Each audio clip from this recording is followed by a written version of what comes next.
নমস্কার বন্ধুরা, আমি দিশা। আপনাদের সবাইকে জানাই অনেক অনেক স্বাগত। আজকে আমি আবার চলে এলাম আরেকটি রেসিপি নিয়ে।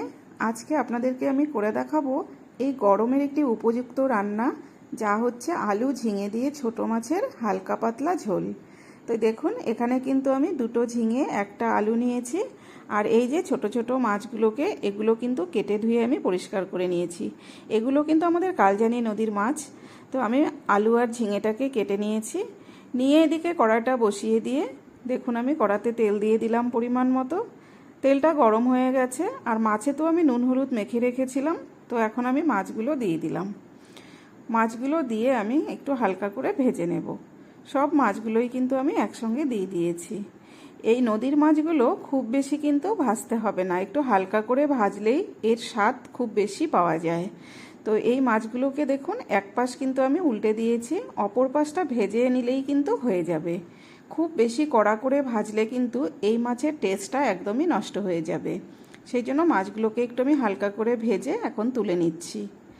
দেখুন, সব মাছগুলোকেই তুলে নিলাম। এখন এই যে কড়ার মধ্যে যে তেলটা রয়েছে, তেলের মধ্যে আমি একটু কালো জিরে ফোড়ন দিয়ে দিয়েছি। এখানে কিন্তু কোনো পেঁয়াজ, আদা, রসুন কিছুই আমি ব্যবহার করব না। শুধু কালো জিরে আর জিরের গুঁড়ো, লঙ্কার গুঁড়ো দিয়েই কিন্তু এই ঝোলটা আমি রান্না করব। এবার কালো জিরেটা ফোড়নে দিয়ে আমি এই যে আলু ঝিঙে কেটে রেখেছিলাম সেগুলো দিয়ে দিলাম। দিয়ে সামান্য নুন আর হলুদ দিয়ে কিন্তু একটু ভালো করে ভেজে নেব।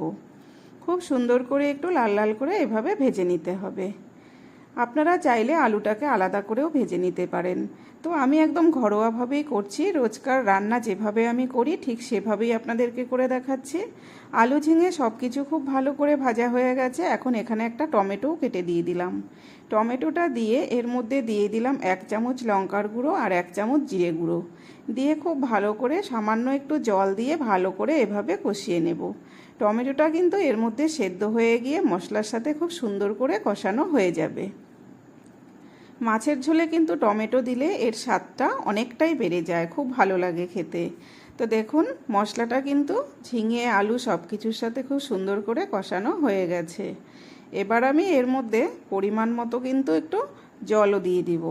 জলের পরিমাণটা আপনারা বুঝে দেবেন, যে যেরকম পাতলা ঝোল খাবেন ঠিক সেই পরিমাণেই দেবেন।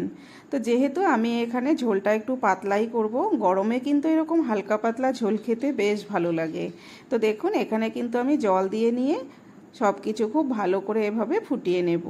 তো ঝোলটা সুন্দর করে ফুটে গেছে। তো আমি আলু আর ঝিঙে ভাজার সময় হালকা নুন দিয়েছিলাম, এখন আমি আবারও আরেকটু নুন দিয়ে দিলাম।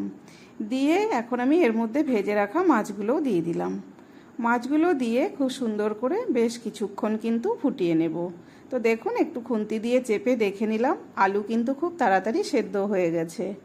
এখন এই যে নামানোর আগে 3-4টে চেরা কাঁচা লঙ্কা দিয়ে একটু নেড়ে চেড়েই ঢেলে নিলাম। তো দেখুন, এই হালকা পাতলা ছোটো মাছের ঝোল কিন্তু গরমে খেতে সত্যি খুব অসাধারণ লাগবে। তো আপনারা এইভাবে একবার করে খেয়ে দেখবেন। তো রেসিপিটি আপনাদের কাছে কেমন লাগলো, যদি ভালো লেগে থাকে লাইক, কমেন্ট, শেয়ার করবেন, পেজটিকে ফলো করবেন, আর ইউটিউব থেকে যারা দেখছেন আমার চ্যানেলটিকে সাবস্ক্রাইব করে সাথে থাকবেন।